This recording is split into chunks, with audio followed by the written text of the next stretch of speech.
এমন একজন সালাফের কথা পড়লাম যিনি 40 বছর বেঁচে ছিলেন। কত বছর? 40 বছর। এই 40 বছরে তিনি প্রায় 300টা বই লিখেছেন। কয়টা? 300টা। এখন বলেন, আমরা এখানে যারা বসে আছি অনেকেই 40 পার করে ফেলছি না? আমরা এই 40 বছরে কিছু করতে পেরেছি? এই 40 বছরে একটা মানুষ 300টা বই লিখতে পারে? তাহলে আমরা বুঝতে পারছি যে তাদের সময়ের যে বরকত আর আমাদের হায়াতের বরকত এক না। বরকত সম্পূর্ণ ভিন্ন জিনিস, যেটা আমরা চাক্ষুষ দেখা জ্ঞান দিয়ে বিশ্লেষণ করতে পারবো না। পারবো না। আরো বুঝাচ্ছি, দেখুন, রাসূলুল্লাহ সাল্লাল্লাহু আলাইহি ওয়াসাল্লাম সারাদিনে কত কাজ করতেন। তাহাজ্জুদ পড়তেন, শেষ রাত্রে উঠতেন, রাতের এক অংশ ঘুমাতেন, আরেক অংশ উঠতেন, উঠে তাহাজ্জুদের নামাজ পড়তেন, লম্বা কেরাত, মানে এক রাকাতে প্রায় 4 পারা কোরআন তেলাওয়াত করেছেন। এক রাকাতে 4 পারা। আমরা তো 4টা আয়াত পড়লেই একদম তাড়াতাড়ি রুকু করতে হবে, দাঁড়ায় থাকতে পারতেছি না। তাই নামাজ তো ডিজিটাল, এখন যুগের সাথে সাথে নামাজও কি ডিজিটাল। অনেক মসজিদে নামাজ পড়লে মনে হয় ইমাম সাহেব পেশাব পায়খানা চাপ নিয়ে নামাজ পড়াচ্ছে মনে হয়। তাড়াতাড়ি নামাজ শেষ করতে পারলে বাঁচে। আবার দেখা যায় মাঝে মাঝে যে নামাজ মানুষ পড়াচ্ছে, পড়তেছে না, মানে নামাজ পড়ানোর দায়িত্ব সে পালন করছে, নামাজ নিজে পড়তেছে না। তো এই ডিজিটাল নামাজ না। নবী সাল্লাল্লাহু আলাইহি ওয়াসাল্লাম এক রাকাতে 4 পারা কোরআন তেলাওয়াত করেছেন, প্রায় 4.5 পারা তাহাজ্জুদের নামাজে। তখনই তো গিয়ে পা ফুলবে। এই যে পা ফুলতো, এমনি এমনি পা ফলে? কতক্ষণ দাঁড়ায় থাকলে একটা মানুষের পা ফলে? তো নবী সাল্লাল্লাহু আলাইহি ওয়াসাল্লামের পা ফুলে যেত, পা মোবারক ফুলে যেত। লম্বা সালাত পড়তেন, সালাতের পরে আবার কিছুক্ষণ ডান কাতে শুয়ে থাকতেন সুন্নত পড়ে। বেলাল রাদিয়াল্লাহু আনহু এসে ডাক দিতেন, তিনি গিয়ে মসজিদে নববীতে নামাজ পড়াতেন। ফজরের নামাজও হতো লম্বা, কেরাত হতো লম্বা। নামাজের পরে আবার সাহাবীদের সাথে কথাবার্তা বলতেন, দ্বীনি বিষয়ে মোজাকারা করতেন। তারপরে ইশরাকের নামাজ পড়তেন, চাশতের নামাজ পড়তেন, পরিবারের দেখাশোনা করতেন, দিন প্রচার করতেন, রুজি রুটির ব্যাপার ছিল। এই সারাদিন যে এতগুলো কাজ তিনি করতেন, একদিনে একটা মানুষ এত কাজ করতে পারে? তো নবী সাল্লাল্লাহু আলাইহি ওয়াসাল্লামের জীবনের বরকত আমার জীবনের বরকত কি সমান? তাহলে বলেন, বরকত কি আমি চাক্ষুষ জ্ঞান দিয়ে প্রমাণ করতে পারবো? এরকম অনেক বিষয় আছে ইসলামে যেটা চাক্ষুষ জ্ঞান দিয়ে প্রমাণ করা যায় না। কবরের আযাব দেখেছেন? কেউ কি প্রমাণ করতে পারবে? আপনি কি ফেরেশতাকে দেখেছেন যারা এখন এখানে ঘিরে রেখেছে জায়গাটা? এই জায়গাটা কি ফেরেশতারা ঘিরে রাখে নাই? আল্লাহ রাসূল কি সেই কথা বলেন নাই? কিন্তু আমরা কি প্রমাণ করতে পারবো এখন? আপনি চাক্ষুষ জ্ঞান দিয়ে পারবেন না। কবরের আযাব প্রমাণ করতে পারবেন না। স্বপ্ন মাঝে মাঝে দেখেন, সত্য হয় কি হয় না? মুমিনের স্বপ্ন সত্যি হবে কি হবে না? আখিরুজ জামানে মুমিনের স্বপ্ন বেশি বেশি সত্য হবে। তো সত্য স্বপ্নের কি ব্যাখ্যা দিবেন? কোনো ব্যাখ্যা নাই। আপনি কি জান্নাত জাহান্নাম দেখেছেন? দেখেন নাই। মিজান পুলসিরাত দেখেছেন? রূহ, আপনার শরীরে একটা রূহ আছে, আত্মা, এটা কি দেখেছেন? এখন এই যে বিষয়গুলো দেখা যায় না, আধ্যাত্মিকত্ব, বারাকা, আল্লাহর নূর, কবরের আযাব, পরকাল, ফেরেশতা, জিনজাতি, তো এগুলোকে আমরা তো বাহ্যিক জ্ঞান দিয়ে ব্যাখ্যা করতে পারবো না। পারবো? তাই বলে কি এগুলোর অস্তিত্ব নাই? বলেন, এগুলোর অস্তিত্ব আছে কি নাই? যদি এগুলোর অস্তিত্ব কেউ বিজ্ঞান দিয়ে প্রমাণ করতে চায়, পারবে? যুক্তি দিয়ে প্রমাণ করতে চাইলে পারবে? কোনো দর্শন দিয়ে প্রমাণ করতে চাইলে পারবে? পারবে না। তাহলে এখানে একটা বিষয় হচ্ছে, আল্লাহর পক্ষ থেকে যা নাজিল হয়েছে চোখ বন্ধ করে বিশ্বাস করতে হবে। এখন এই চোখ বন্ধ করে বিশ্বাস করলে পরে মানুষ আপনাকে বলবে ধর্মান্ধ। কি বলবে? এবং ইসলামের এই মৌলিক বিষয়গুলোকে যদি আপনি চোখ বন্ধ করে মেনে চলেন, এখনকার বিশ্বের মানুষ আপনাকে বলবে আপনি মৌলবাদী। এখন আপনি বলেন, ইসলামের মৌলিক বিষয়গুলোকে মেনে না চললে কি কেউ মুসলিম হতে পারবে কি না? পারবে? তাহলে পরিপূর্ণ মুসলিম হতে হলে আমাকে মৌলবাদী হতে হচ্ছে কি না? আমি এটা দিয়ে কি বুঝাচ্ছি আল্লাহ পাকের নাজিল করা প্রতিটা বিষয়কে চোখ বন্ধ করে মানতে হবে। কিছু বিষয় আমার বুঝে আসবে, কিছু বিষয় আমার বুঝে নাও আসতে পারে। এখন যতগুলো বিষয় বললাম, একটাও কি ব্যাখ্যা করতে পারবেন? কিন্তু এগুলো আপনাকে মানতেই হচ্ছে, কারণ আপনি মুসলিম। আল্লাহ বলেছেন, রাসূল বলেছেন, আমি মেনেছি। আর আমার জ্ঞান কি আল্লাহ এবং তার রাসূলের জ্ঞানের চেয়ে বেশি না কম? এই পুরো মহাবিশ্ব যিনি পরিচালনা করছেন তার জ্ঞান বেশি না আমার জ্ঞান বেশি? এই পুরো মহাবিশ্বের শত কোটি গ্যালাক্সি আছে, এক একটা গ্যালাক্সিতে হাজার হাজার সৌরজগৎ আছে। এরকম শত সহস্র গ্যালাক্সি নিয়ে একটা আসমান গঠিত হয়। এরকম 7টা মহাদেশ আছে, সাতটা মহাবিশ্ব আছে।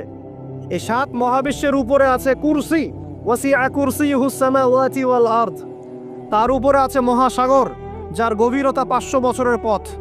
তার উপরে আছে আল্লাহ রাব্বুল আলামিনের আরশে আজিম। আর আল্লাহ রাব্বুল আলামিন এই আরশের উপর সমুন্নত। সেই মহান আল্লাহকে আমরা বলি আল্লাহু আকবার। কি বলি? এই যে আল্লাহু আকবারের মর্ম বুঝলেন? এখন এই বিশাল সত্তা আল্লাহু আকবার, আল্লাহ পাক সবচেয়ে বড়, এই সর্বোচ্চ সত্তার জ্ঞান বেশি না আমার জ্ঞান বেশি? তার পক্ষ থেকে যখন কোরআন এবং হাদিস নাজিল হচ্ছে, আমাকে তো চোখ বন্ধ করেই মানতে হবে, নাকি আমি যুক্তি দিব? হ্যাঁ, কিছু বিষয় আমার বুঝে আসবে, কিছু বিষয় আমার বুঝে নাও আসতে পারে। কিছু বিষয় আমি সায়েন্স দিয়ে প্রমাণ করতে পারবো, কিছু নাও পারতে পারি। কিছু আমি দর্শন দিয়ে প্রমাণ করতে পারবো, কিছু নাও পারতে পারি। যেগুলো পারছি না সেগুলো আমার বা আমাদের জ্ঞানের সীমাবদ্ধতা। কথা কি বুঝতে পারছেন? এটা আল্লাহ পাকের জ্ঞানের বা আল্লাহ পাকের ওহির কোনো ত্রুটি নয়। আল্লাহর ওহির কোনো ত্রুটি আছে? এটা আমার জ্ঞানের সীমাবদ্ধতা। আসেন সামনে যাই। যে কথাটা বলতে গিয়ে এদিকে আসলাম, দেখুন এমন অনেক বিষয় আছে যেগুলো আমরা খালি চোখে ব্যাখ্যা করতে পারবো না।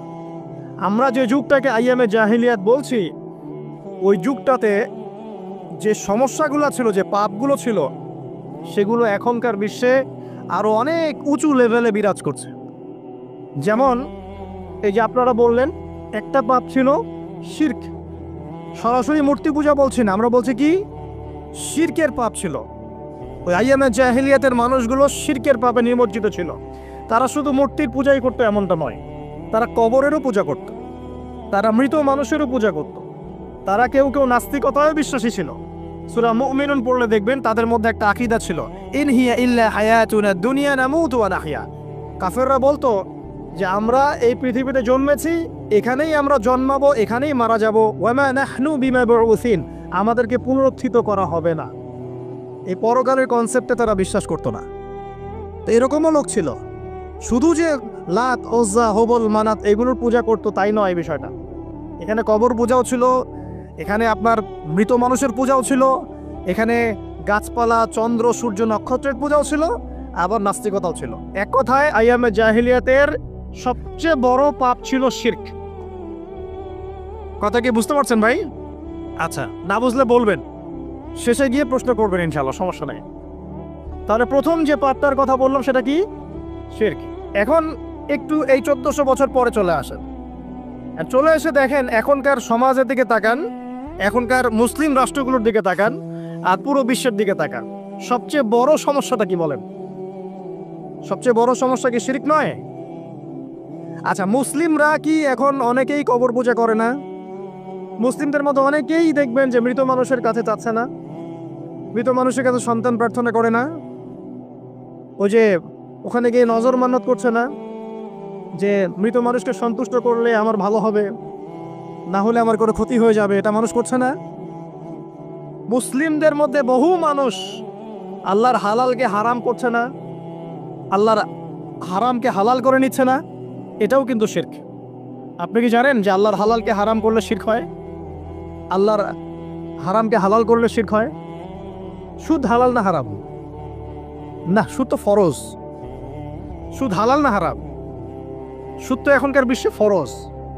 সুদ ছাড়া এই বিশ্ব চলবে না। আপনি ঠিক বলছেন, কিন্তু সুদ ছাড়া এই বিশ্ব চলে না। যে কোনো কিছু করতে গেলে সুদ লাগবে। তো এখন যে সবাই এটাকে হালাল করে নিচ্ছে, এটা কি হচ্ছে? আল্লাহর হারামকে মানুষ হালাল করছে না? আচ্ছা বলেন, মদ হারাম না হালাল? বলেন। মদ তো ওয়াজিব নাকি? যুব সমাজে তো মদ না খাইলে চলে না। মদ খায় না এমন যুব সমাজের সংখ্যা বেশি, না খায় তার সংখ্যা বেশি? কয়টা ছেলে আছে স্মোক করে না? বলেন, কয়টা ছেলে দেখাতে পারবেন যারা স্মোক করে না? এখানে কারা কারা স্মোক করেন না? মাশাআল্লাহ, আলহামদুলিল্লাহ, মাশাআল্লাহ। হাত নামান, হাত নামান, হাত নামান। আল্লাহ পাক আপনাদের রক্তে এবং মাংসে বরকত দান করুন, দোয়া করি। যদি আপনি কোনো কমিউনিটির মধ্যে দেখাতে পারেন যে তারা মাদক থেকে দূরে আছে, তারা শুধুমাত্র ইসলামিক কমিউনিটি, অন্য কোনো কমিউনিটি না। যদি আপনি মাদক মুক্ত কোনো ক্যাম্পাস দেখাতে পারেন, সেটা হবে মাদ্রাসা। যদি পর্ন মুক্ত ক্যাম্পাস দেখাতে হবে মাদ্রাসাকে। এখানে বিষয়টা হচ্ছে, যারা ইসলাম প্র্যাকটিস করে, কোরআন এবং সুন্নাহর বুঝ যাদের মধ্যে আছে, যাদের মধ্যে আল্লাহর ভয় আছে, এরা কখনো সুদ খাবে? এরা কি মদ খাইতে পারবে? পারবে না। ইনশাল্লাহ আপনারা কি জিনা করতে পারবেন? আল্লাহ পাক আপনাদেরকে ঈমান আমলের উপর অটুট রাখুন, আমিন। যে কথাটা বলছি, কেউ যদি আল্লাহর হালালকে হারাম করে নেয় আর কেউ যদি আল্লাহর হারামকে হালাল করে ফেলে, এটাকে কিন্তু শিরক বলা হয়। এই বিশ্বে কি এই সমস্যা নাই? বুঝেন না এই সমস্যা আছে কি নাই? আছে। সামনে আগান। এই বিশ্বের শিক্ষা ক্ষেত্রগুলো দেখবেন, এই শিক্ষা ক্ষেত্রগুলোর মধ্যে নাস্তিকতার শিক্ষা বাড়ছে না কমছে? বাড়ছে। এই বিশ্বের অর্থনীতি দেখবেন, অর্থনীতির মধ্যে শিরক বাড়ছে না কমছে? এখানে আপনাকে সুদ নিতে হচ্ছে, এখানে আপনাকে আল্লাহর নাজিলকৃত ইকোনমি বাদ দিয়ে পশ্চিমাদের নাজিলকৃত ইকোনমি বহন করতে হচ্ছে। এটাও এক প্রকার কুফরি। আরও সমস্যা আছে। এই বিশ্বের ওয়ার্ল্ড অ্যাফেয়ার্সের দিকে তাকাবেন, দেখবেন বিশ্বের কয়টা জায়গা আপনি আমাকে দেখাতে পারবেন যেখানে মুসলিমদের মধ্যেও আল্লাহ রাব্বুল আলামিনের নাজিলকৃত বিধান দিয়ে বিচার ফয়সালা হচ্ছে? কয়টা দেখাতে পারবো? তো যেখানে আছে খুব স্বল্প পরিসরে। পুরো বিশ্বের অবস্থা আজকে এমন। পর্নোগ্রাফি হালাল না হারাম? পশ্চিমা সংস্কৃতির মধ্য দিয়ে এটা সারা বিশ্বে ছড়িয়ে দেওয়া হয়েছে। মানুষ এখন এটাকে available part of our life এটা মনে করছে, common part of our life. পর্দা হালাল না হারাম? বলেন, পর্দা না করাটা হারাম না হালাল? আচ্ছা, এখন দেখেন, মিডিয়া বলেন, প্রিন্ট মিডিয়া বলেন, ইলেকট্রনিক মিডিয়া বলেন, বিভিন্ন প্রযুক্তিগত উন্নয়নের মধ্য দিয়ে নগ্নতাকে প্রমোট করা হচ্ছে কি হচ্ছে না? বলেন, হচ্ছে কি হচ্ছে না? এখন কি কাপড় খোলার দিকে মানুষ বেশি আগ্রহী না পরার দিকে? দেখবেন ইসলামের বুঝ যাদের মধ্যে নাই, এরা কাপড় খুলতে চাচ্ছে এখন।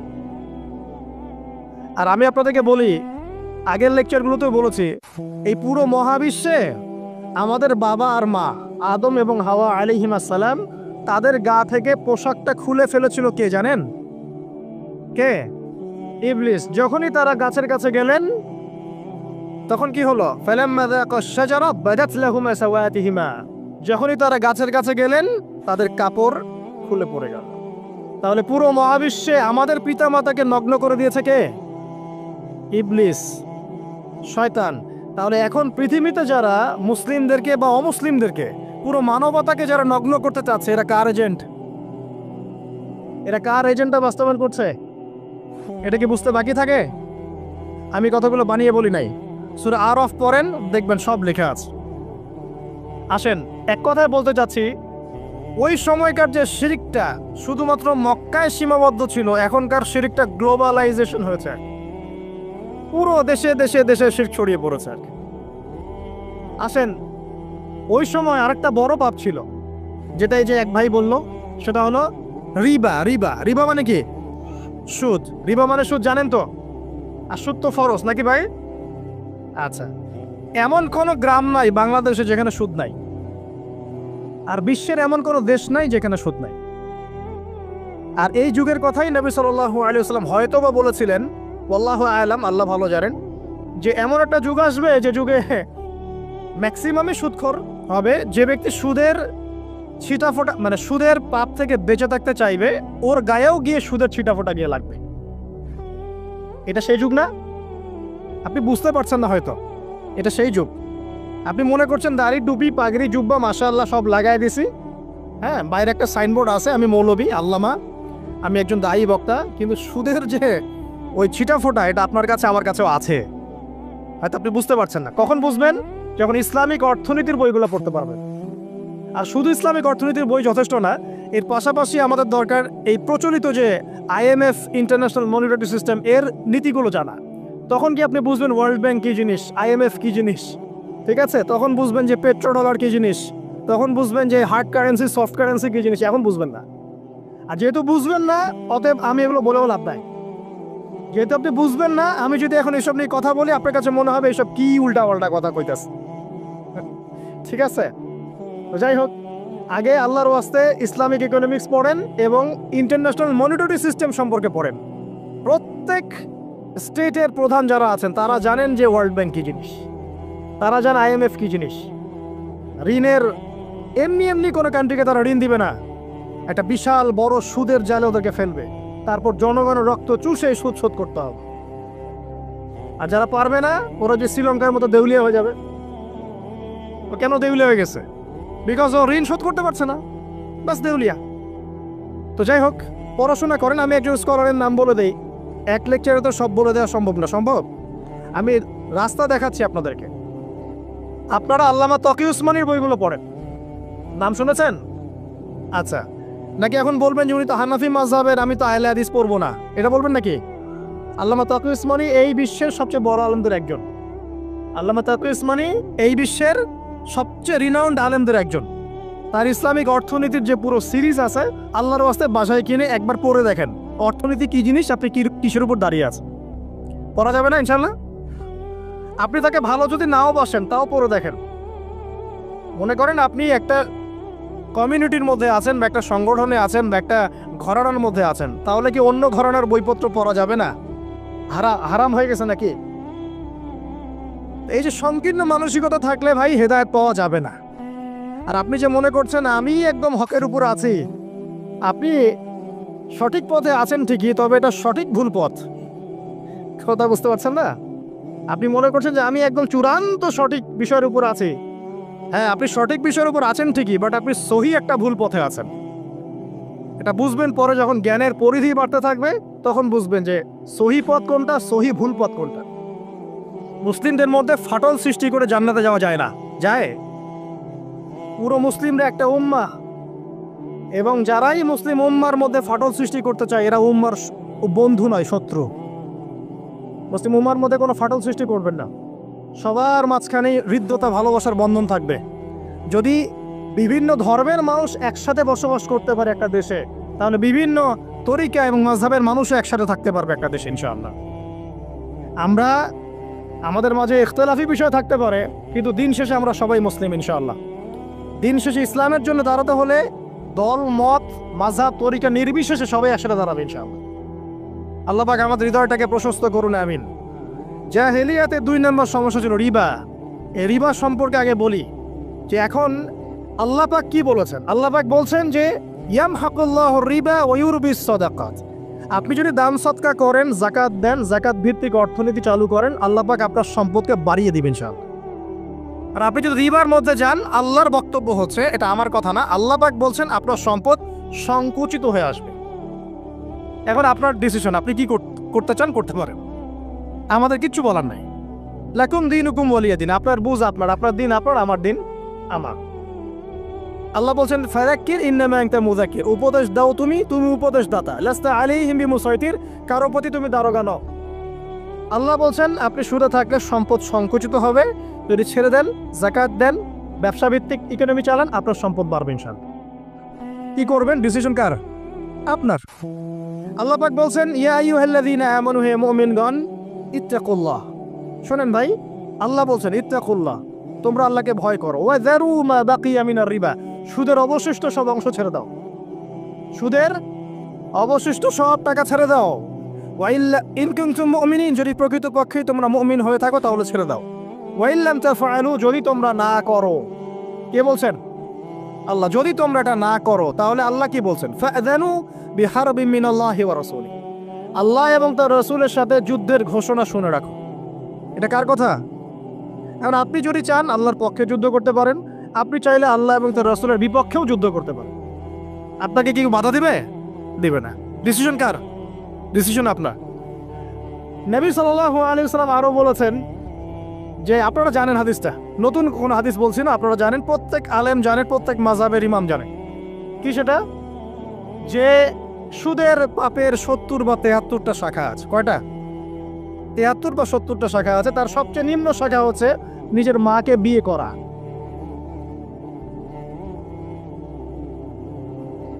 দেখলেন আমাদের অন্তরে কি কথাটা আঘাত করলো? আপনি কি আপনার মায়ের সাথে, নাউযুবিল্লাহ, আপনি কি আপনার মাকে বিয়ে করতে পারবেন? এটা কি কোনো ব্যক্তির পক্ষে সম্ভব? কিন্তু নবী সাল্লাল্লাহু আলাইহি ওয়াসাল্লাম বলছেন ৭৩ শাখার সবচেয়ে নিম্ন শাখা হচ্ছে সে ব্যক্তি যেন তার মাকে বিয়ে করলো। আর সর্বোচ্চ শাখা কি? ওই যে আল্লাহ এবং তার রাসূলের সাথে কি করা? যুদ্ধ করা। আরেকটা হাদিস আছে, নবী সাল্লাল্লাহু আলাইহি ওয়াসাল্লাম বলেছেন 4 শ্রেণীর মানুষ আছে, এদেরকে আমি সমানভাবে অভিশাপ দিলাম। কয় শ্রেণী? 4 শ্রেণী। জাস্ট শুনে রাখেন হাদিসগুলা। আমি জানি এই বিশ্বে আপনি এই হাদিসগুলোর উপর ইমপ্লিমেন্টেশনে যেতে পারবেন না, এটা আমি বুঝি, কিন্তু আকীদা ঠিক থাকতে কি কোনো সমস্যা আছে? একটা মানুষ পাপ করে জেনে করে যে হ্যাঁ আমি জানি এই কাজটা খারাপ, ঠিক আছে, আর একটা মানুষ মনে করে না এটা করলেও হয় না করলেও হয়, কোনো সমস্যা নেই। আরেকটা মানুষ মনে করে যে না আমি একটা ডাহা পাপ করছি, এটা থেকে বেঁচে থাকা আমার উচিত ছিল কিন্তু আমি পারছি না, যে আমি মানি না এসব বিধান টিধান, যা ভালো মনে হবে দুনিয়ার জন্য করব। এরা কি সবাই সমান? একজন মানুষ যে জানে যে এটা খারাপ কাজ কিন্তু বাধ্য হয়ে সে করতে হচ্ছে, সে ব্যক্তি তো ওর চেয়ে কিছুটা হলেও উত্তম নাকি যে ব্যক্তি দেধারসে পাপ করছে? আচ্ছা, ওই যে এক ছেলে বলেছিল আমাদেরকে মেসেজ করে যে আমি একটা মেয়েকে খুব ভালোবাসি হুজুর, তাকে বিয়ে করতে চাই, এখন ওই মেয়ের বাসার লোকজন রাজি হচ্ছে না। এই ছেলের মধ্যে কি চেতনাটা কি? সে প্রেম করছে ঠিকই, হারাম অ্যাফেয়ার্সে আছে ঠিকই, কিন্তু সে তাকে বিয়ে করতে চায়, ওটা হালাল করতে চায়। আর এক ছেলে মেসেজ করছে, সে বলছে যে আমি এরকম জেনায় লিপ্ত ছিলাম, এখন আমি কি করব? আমি কি ওগুলো ছেড়ে দিয়ে ফিরে আসব, নাকি আমি ওই মেয়ের সাথেই যেন অব্যাহত রাখবো? এই দুই ব্যক্তি কি সমান? সমান না। এটাই বোঝাচ্ছি আপনাদেরকে। দেখুন, 4 শ্রেণী মানুষের কথা নবীজি বলেছেন। এক শ্রেণী হচ্ছে সেই ব্যক্তি যে নিজে সুদ খায়। কারা কারা খাই? এবার হাত উঠান, কারা কারা খান? আলহামদুলিল্লাহ। দ্বিতীয় শ্রেণী যারা খায় না কিন্তু মানুষকে দেয়। এবার দেন কারা কারা? আচ্ছা। 3 নাম্বার, খায়ও না দেয়ও না। খায়ও না দেয়ও না, সাক্ষী থাকে। সাক্ষী আছেন কারা কারা? সাক্ষী অনেক জনে আছে। আচ্ছা, মাশাআল্লাহ, লা ইলাহা ইল্লাল্লাহ। 4 নাম্বার, খায়ও না দেয়ও না, সাক্ষীও থাকে না, লিখে রাখে। এবার লেখেন কারা কারা? এইবার তো মুশকিল। এখানে তো অনেক বিসিএস ক্যাডার আছেন মনে হয়, এবং অনেক এমন এমন সেকশনে জব করছেন যেখানে লিখতে হচ্ছে নাকি। তো এই 4 শ্রেণীর মানুষকে নবী সাল্লাল্লাহু আলাইহি ওয়াসাল্লাম কি করেছেন ভাই, আমি শোনাই আপনাকে খালি। আল্লাহ নবী বলেছেন যে আমি 4 শ্রেণীর মানুষকে সমানভাবে অভিশাপ দিয়ে গেলাম, এতটুকু বলেছেন। এখন আপনি যদি মনে করেন যে নবী সাল্লাল্লাহু আলাইহি ওয়াসাল্লামের অভিশাপ কাঁধে নিয়ে আমার আমলগুলো কবুল হচ্ছে, বা আমি কবরে অ্যান্সার দিতে পারবো প্রশ্নোত্তর, আমি এই মিজানের দাড়ি পাল্লা আমার নেকির পাল্লা ভারী হবে, বা আমি রাসূল সাল্লাল্লাহু আলাইহি ওয়াসাল্লামের সুপারিশ পাবো, হ্যাঁ, বা আমি রাসূলের সাথে জান্নাতে থাকতে পারবো, আমি বলবো এই চিন্তাটা হবে একটা অলিক প্রসূত কল্পনা, আর কিছু না। এখন তওবা করেন আমার সাথে, বলেন আজকে থেকে কোনো রকমের সুদি কারবারে থাকবো না। তওবা করেন, বলেন আস্তাগফিরুল্লাহ আল্লাযী লা ইলাহা ইল্লা হুয়াল হাইয়ুল কাইয়্যুম ওয়া আতুবু ইলাইহি। তওবা করলেন তো? ভ্যান চালায় খাবেন, রিক্সা চালায় খাবেন, কৃষিকাজ করে খাবেন, ব্যবসা করে খাবেন, ছোট্ট একটা মুদির দোকান করে খাবেন, যদি কিচ্ছু করতে না পারেন রাস্তায় মুচিগিরি করে হলে খাবেন, সেলুনে বারবার হয়ে খাবেন, তারপরে সুদের দিকে যাবেন না ইনশাআল্লাহ। পারবেন? আপনার রিজিক কি আপনার হাতে না আল্লাহর হাতে? না, আমাদের রিজিক তো আমাদের হাতে। যে ব্যক্তি মনে করে রিজিক আল্লাহর হাতে, সে কি কখনো ঘুষ নিতে পারে? সে অন্যের সম্পদ আত্মসাৎ করতে পারে? সে অন্যের জমি সিজ করতে পারে? সে দুর্নীতি করতে পারে? সে সুদ খাইতে পারে? কেন খায়? কারণ সে মনে করে রিজিকের মালিক সে নিজেই। এগুলো করলে তার সম্পদ বাড়বে, না করলে সম্পদ বাড়বে না, এই কারণেই তো সে কাজগুলো করে। আর আমি খুব ভালোই বুঝি, অ্যাটলিস্ট আমি খুব ভালোই বুঝি যে এই কাজগুলো ব্যক্তিরা কেন করে। উত্তর শুনবেন? উত্তর হচ্ছে পরিবারের জন্য। কার জন্যে?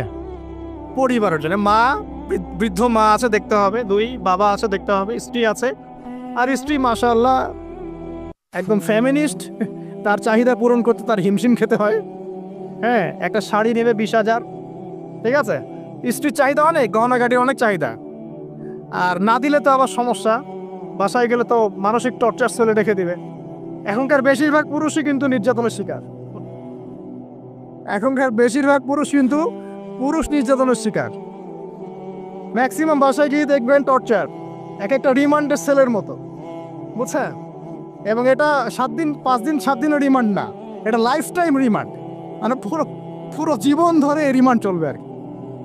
তো এই যে সমস্যা, তা কার কার জন্য করি? পরিবার, সন্তান, পিতা মাতা, আত্মীয় স্বজন, এগুলোর জন্য। কিন্তু একটা কথা শোনেন আমার, আমরা যখন মারা যাব না, আমরা মারা গেলে পরে 40 দিন তারা আমাদেরকে মনে রাখবে কিনা সন্দেহ আছে। বিশ্বাস করছেন না? এই যে আমাদের অনেক আত্মীয় স্বজন মারা গেছে না, বছরে একটা বারও কি কবরস্থানে কেউ গিয়েছে? বা হয়তো যায়, মৃত্যুবার্ষিকী ওই দিন যায়, তাই না? দেখেন আমরা কিন্তু আস্তে আস্তে ভুলে গিয়েছি তাদেরকে, আমরা ব্যস্ত হয়ে গেছি। ঠিক একইভাবে তারাও আমাদেরকে ভুলে যাবে। এই জন্যে আমি বারবার আপনাদেরকে মনে করে একটা কথা, আমার জীবন থেকে উপলব্ধি করি একটা কথা, যে একমাত্র আল্লাহ ছাড়া এই পৃথিবীতে এবং পরকালে আমাদের আপন বলে কেউ নাই। বাকি সবাই সবার স্বার্থের জন্য আছে। মানুষ মানুষের অবস্থানকেই মূল্যায়ন করে, মানুষ মানুষের অবস্থানকেই মূল্যায়ন করে। আল্লাহ রাব্বুল আলামিন আপনার ভিতরটাকে ভালোবাসে। দেখেন আপনি যখন নামাজ পড়েন নাই, আল্লাহ পাক কিন্তু আপনাকে ধ্বংস করে দেন নাই। আল্লাহ পরম করুণাময় আপনাকে হেদায়েত দিয়ে নামাজি বানিয়ে দিয়েছেন।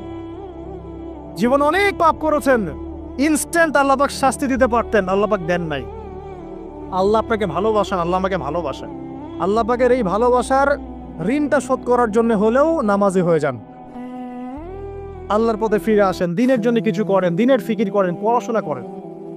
প্রিয় ভাইরা, আল্লাহ পাক তৌফিক দান করুন। দেখুন, এই রিবা থেকে দূরে থাকার জন্য একটা হাদিস যথেষ্ট, যে 4 শ্রেণীর মানুষকে আল্লাহ রাসূল সাল্লাল্লাহু আলাইহি ওয়াসাল্লাম লাআনত করেছেন, অভিশাপ দিয়েছেন। ইনশাআল্লাহ আজকের লেকচার যাদের কানে যাবে, আমরা যদি না খেয়েও মরে যাই, আল্লাহ পাক না খেয়ে মারবেন না ইনশাআল্লাহ। রিজিক আছে, খাবো ইনশাআল্লাহ। কিন্তু হয়তো বা অভাব হবে, টাকা পয়সা একটু কম হতে পারে, অন্যের 10 তলা ফ্ল্যাট হবে, আমার হবে না, ঠিক আছে? অন্যের এত বিঘা বিঘা জমি আমার হয়তো হবে না, কিন্তু ইনশাআল্লাহ তাআলা এই যে দুনিয়ার মুসাফিরের জীবনটা, এটা মুসাফিরের জীবন না? মুসাফিরের জীবনটা কেটেই যাবে ইনশাআল্লাহ। কাটবে না? যে কোনোভাবেও কেটে তো যাবেই ইনশাআল্লাহ। এই যে পরকালের জীবনটা একটা চেতনার শক্তি, জানেন? দুনিয়াতে যত বাধা বিপত্তি আসুক, গাল মন্দ খান, গীবত তহমত খান, কষ্ট হোক, নির্যাতন হোক, একটা বিষয় মনের মধ্যে শান্তি দেয়। কি শান্তি? যে এই দুনিয়ার জীবনটা তো আর চিরস্থায়ী নয়, এটা তো আর সারা জীবন থাকবে না। ইনশাআল্লাহ এই অবস্থা আস্তে আস্তে পরিবর্তন হয়ে যাবে। ফাইন্না মাআল উসরি ইউসরা, পরকালে ইনশাআল্লাহ পাবো। দুনিয়াতে না পেলে কি হয়েছে, পরকালে পাবো ইনশাআল্লাহ। যুবক ভাই, এইসব জেনা ছেড়ে দেন, আল্লাহ রাব্বুল আলামিন আপনার জন্য হুর রেখেছেন জান্নাত, ইনশাআল্লাহ পাবেন ইনশাআল্লাহ। এটা ছেড়ে দেন, সুদ ছেড়ে দেন, আল্লাহ পাক আপনার জন্য হাউজে কাউসার রাখছে ইনশাআল্লাহ, ঠিক আছে? অন্যায় পাপ ছেড়ে দেন, আল্লাহ রাব্বুল আলামিন আপনার জন্য জান্নাত রেডি করে রাখছে ইনশাআল্লাহ। এই দুনিয়ার জীবনটা ধোঁকা, একটা ছোট্ট জীবন, পুরা ধোঁকা, কিচ্ছু নাই এর মধ্যে। আমার কথা শোনেন, এই দুনিয়ার জীবনে কিছুই নাই। চারপাশে অনেক কিছু মনে হবে, আপনার বাড়ি আছে, গাড়ি আছে, স্ট্যাটাস আছে, টাকা পয়সা, প্রতিপত্তি সব আছে। আদতে আপনি একা, আদতে আপনাকে একাই কবরে যাওয়া লাগবে, একাই আল্লাহর সাথে হিসেব নিকেশ দিতে হবে। কেউ নাই সাথে, আমাদের সাথে কেউ নাই। কিন্তু আপনি মনে করছেন যে সেলিব্রিটিজম বড়, আমি পলিটিক্যাল নেতা হয়েছি, আমাকে সবাই চেনে, আমি ইকোনমিক সেক্টরে লিড দেই, রাষ্ট্রকে লিড দেই, আমি ধর্মতাত্ত্বিক ক্ষেত্রে লিড দেই, আমাকে দেখলে মানুষ বাহবা দেয়, ইত্যাদি ইত্যাদি। দিন শেষে আমি একা, আপনিও একাই, আমাকেও একাই যেতে হবে, আপনাকেও একাই যেতে হবে। এগুলো সব চারপাশের খালি অন্ধ মোহ, আর কিচ্ছু না। তো এই মোহের মধ্যে ঢুকে পড়বেন না, আল্লাহ পাক তৌফিক এনায়েত করুন। নবী সাল্লাল্লাহু আলাইহি ওয়াসাল্লাম বারবার বলতেন, আল্লাহুম্মা ইন্নী আউযু বিকা মিন ফিতনাতিদ দুনিয়া, বলতেন না? হে আল্লাহ, আমি এই দুনিয়ার ফিতনা থেকে তোমার কাছে আশ্রয় প্রার্থনা করছি। ওয়া ইন্নী আউযু বিকা মিন ফিতনাতিন নিসা, আমি মহিলাদের ফিতনা থেকেও আশ্রয় প্রার্থনা করছি। আরো দোয়া করতেন, আল্লাহুম্মা ইন্নী আউযু বিকা মিন আযাবিল কবর, হে আল্লাহ, আমি কবরের আযাব থেকে আশ্রয় প্রার্থনা করছি। ওয়া আযাবি জাহান্নাম, জাহান্নামের আযাব থেকে আশ্রয় প্রার্থনা করছি। ওয়া মিন ফিতনাতিল মাহইয়া ওয়াল মামাত, জীবন মৃত্যুর ফিতনা থেকে আশ্রয় প্রার্থনা করছি। ওয়া মিন শাররি ফিতনাতিল মাসিহিদ দাজ্জাল, এবং দাজ্জালের ফিতনা থেকে আশ্রয় প্রার্থনা করছি। দাজ্জালে পরে আসবো ইনশাআল্লাহ। দাজ্জাল নিয়ে আলোচনা করলে আবার কিছু মানুষ খারেজি ট্যাগ লাগাই দিতে পারে, ওই জন্য এদিকে আমি এখন যাচ্ছি না। হ্যাঁ, সামনে আসি। তো রিবার বিষয়টা বলছিলাম। আইয়ামে জাহিলিয়াতের যে সেই রিবা এখনকার বিশ্বে আছে কি নাই বলেন? ওই সময় না হয় মক্কায় ছিল, এখন কি সারা বিশ্বব্যাপী নাই?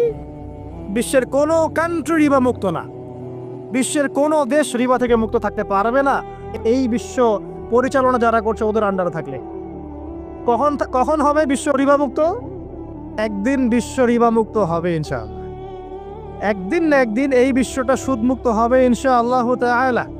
তখন জালেম পার পাবে না, মাজলুমের রক্ত শ্রম বৃথা যাবে না ইনশাআল্লাহ। কবে, কত বছর পর আমি জানি না, কিন্তু এতটুকু জানি যে মালহামার পরে যখন আল মাহদি আসবেন এবং তারপর যখন মাসিহুদ দাজ্জাল বের হবে এবং ঈসা ইবনে মারইয়ামকে আল্লাহ পাক নামিয়ে দিবেন, তার হাতে যখন দাজ্জাল নিহত হবে এবং জেরুজালেম থেকে যখন পুরো বিশ্ব শাসন করা হবে মুসলিমদের হাতে, তখন রিবা বলে কিচ্ছু থাকবে না পৃথিবীর ইনশাআল্লাহ। তার আগ পর্যন্ত এই অবস্থা সলভ হবে কিনা আমরা জানি না, হতেও পারে নাও হতে পারে, তবে ওই সময় যে হবে নিশ্চিত ইনশাআল্লাহ। আসুন, আইয়ামে জাহিলিয়াতের আরেকটা বড় পাপ ছিল যে এক ভাই বলেছেন, সেটা হচ্ছে নারীর অবমাননা। কে বলেছে এই কথাটা? সামনে একজন। হ্যাঁ, আইয়ামে জাহিলিয়াতের অন্যতম একটা সেরা পাপ ছিল কি? নারীর অবমাননা। এটা নিয়ে কি বলতে হবে? এখন ধর্মের মধ্যেও আমরা নারীদেরকে অবমাননা করছি। বহু নামাজি ব্যক্তি আছে আমাদের মধ্যে, দেখবেন বোনের সম্পত্তি দেয় নাই। মেয়েকে শিক্ষিত করতে চাচ্ছেন না। কেন চাচ্ছেন না? ওর কি অধিকার নাই শিক্ষার? আপনি কি জানেন যে আয়েশা রাদিয়াল্লাহু আনহার কাছে বহু সাহাবী হাদিসের তালিম নিয়েছেন, বহু হাদিস শিখিয়েছেন কে? মা আয়েশা রাদিয়াল্লাহু আনহা। তো তিনি যদি শিক্ষিত না হতেন শেখাতে পারতেন? তো মেয়েদের শিক্ষার দরকার আছে না? হ্যাঁ, কি বিষয় দরকার? তাদের উপযুক্ত পরিবেশ নিশ্চিত করতে হবে, নিরাপত্তা, পর্দা এগুলো নিশ্চিত করতে হবে। তারপরে মেয়েদেরকে আপনি অবশ্যই শিক্ষিত করবেন। ঘরের কোণে বসে রাখতে কে বলেছে? আপনি নিরাপদ পরিবেশ দেন, পর্দা দেন, তারা মাদ্রাসা যাবে, পড়াশোনা করবে। ঠিক আছে? আল্লাহ পাক আমাদের মা বোনদেরকে শিক্ষিত করার তৌফিক দান করুন, আমিন। ভালো ভালো কোয়ালিটি সম্পন্ন মহিলা মাদ্রাসা গড়ে তোলেন। আর মেয়েরা যদি শিক্ষিত না হয় তাহলে আমাদের বাড়ির বউরা শিক্ষিত হবে না, আর বউ শিক্ষিত না হলে আপনি একা শিক্ষিত হয়ে লাভ নাই। তখন ওই যে বললাম টর্চার সেল, ওই টর্চার সেলে ঢুকতে হবে আর কি। কথা বুঝতে পারছেন না? আগে বিয়ে শাদী করেন, বুঝবেন ইনশাআল্লাহ। আর যারা করেছেন তারা অলরেডি হাসছে যে মিটমিট করে দেন। ঠিক আছে? আচ্ছা, সামনে আসেন। দেখেন মেয়েদের অবমাননা কিভাবে দেখাবো। সবচেয়ে বড় অবমাননা হচ্ছে ওদের দেহটাকে আমরা এখন পণ্য বানিয়েছি। এই যে পর্নোগ্রাফি দেখেন, এই মেয়েগুলোর ইজ্জতের কোনো দাম নাই। মানে তাদের দেহটাকে একটা ব্যবসার সামগ্রী বানানো হয়েছে। এবং আমি একটা লেকচার দিয়েছিলাম ঢাকায়, নীল দর্পণ, দেখবেন অনলাইনে আছে। ওখানে আমি স্ট্যাটিস্টিক দেখিয়েছি যে সারা বিশ্বে এই যে আমেরিকায় শুধুমাত্র $12 বিলিয়ন ব্যবসা করে পর্ন দিয়ে। এটা একটা ব্যবসা, একটা ইন্ডাস্ট্রি। যেমন ফিল্ম ইন্ডাস্ট্রি আছে, তারপরে গানের ইন্ডাস্ট্রি আছে না, এরকম একটা ইন্ডাস্ট্রি হচ্ছে এই পর্ন ইন্ডাস্ট্রি।